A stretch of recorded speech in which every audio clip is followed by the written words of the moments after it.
Hi everyone, Dr. Drew Ramsey here.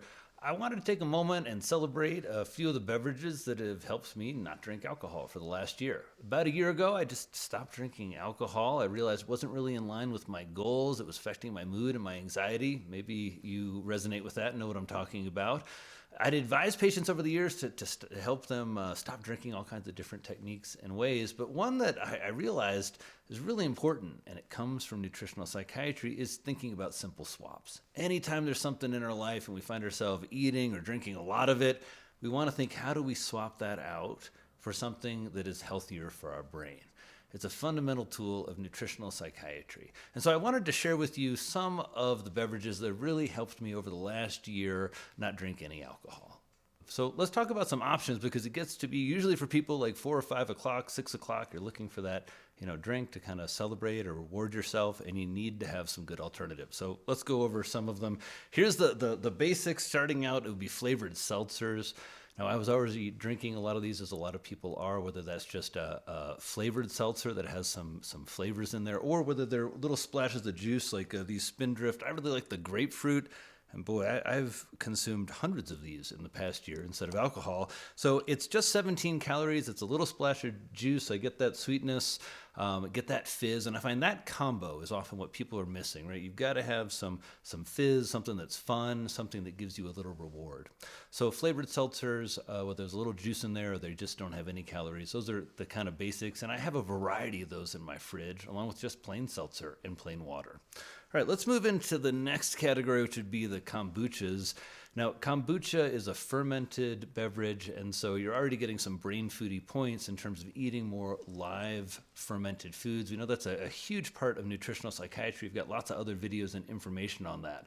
But kombuchas have been a big part for me of not drinking alcohol. Now, note, kombucha is a fermented tea, and so there's trace amounts of alcohol in some of them. I've definitely had a can or two of kombucha in the past year where I was like, wow, that definitely is maybe a little too fermented. There are also now hard kombuchas, so really the only sip of alcohol I had is when I picked up a hard kombucha by accident. So, look out, and if you have true alcohol use disorder or alcohol dependence in your past, maybe kombucha, you want to make sure and get ones that have no alcohol.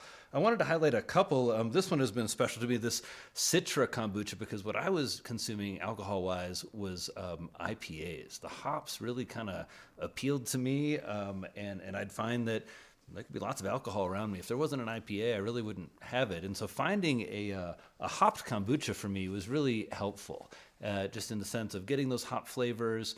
I also grew some hops and chewed on some hops, so maybe there's something to hops. But a variety of kombuchas. This one, for example, some people worry about the caffeine, so they make them often with green teas or with chamomile teas. And you also want to watch the calorie content again on the serving size. Make sure it's 1 can or it's 2 servings per can, and then see how many. This is 50 calories a can, so about a third of a soda. My wife will regularly tell me, like, you're drinking too many of your special fermented sodas there, and I'll cut back. So watch the sugars. But again, in terms of that first period, let's say 3 to 6 months, don't worry about it, right? What's important is you're not drinking alcohol. All right, let's move into then what I call functional beverages. These are beverages that have some phytonutrients or elements that I'm just either interested about, or they're part of the wellness scene, or I just want to be enjoying something that I can learn about, kind of like we spend a lot of time learning about alcohol. If you're a wine drinker, think about all the time that you've spent, I certainly did this, learning about the different regions of Bordeaux. Well, how about learning about, I don't know, all the different adaptogens like reishi mushrooms or ashwagandha, this Rowdy Mermaid adaptogenic beverage. It's not a fermented beverage, but it's got some of these functional nutrients that the medicine and the wellness world have been thinking about. One that was really, I really love are the Hoplark. These are, again, because I'm into the hops, this is a totally calorie-free hopped seltzer.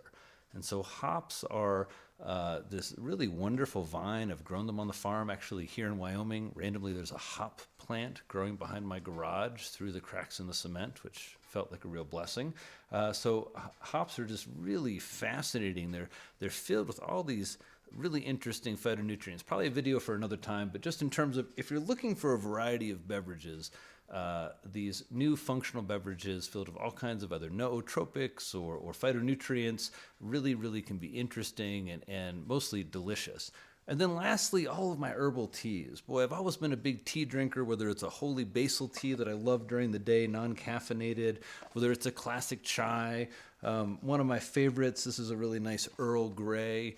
And then, of course, a mint and a ginger are a couple of the different ones I kind of always have on hand. If you're getting off of alcohol, you might want to put a little squirt of honey in there or maple syrup just to give yourself a little bit of sugar. So these are some ideas. I just wanted to, I guess, celebrate about a year without any alcohol and some of the beverages that helped me get through it. There are lots of other things to do if you're wanting to stop drinking or change a habit like that. But this is one of the replacement kind of simple swaps that I found really helpful in my own journey. Good luck to you. Reach out to lots of other appropriate resources if you're struggling with your mental health or with your alcohol consumptions. There's lots and lots out there, but I just wanted to give you some basic ideas to get started. Thanks so much, everybody. Make sure to subscribe so you don't miss any of these videos, and please check out some of the great resources we have on our website about eating for your mental health and take care of your mental fitness. I'm Dr. Drew Ramsey. I'll see you in the next video. Thanks.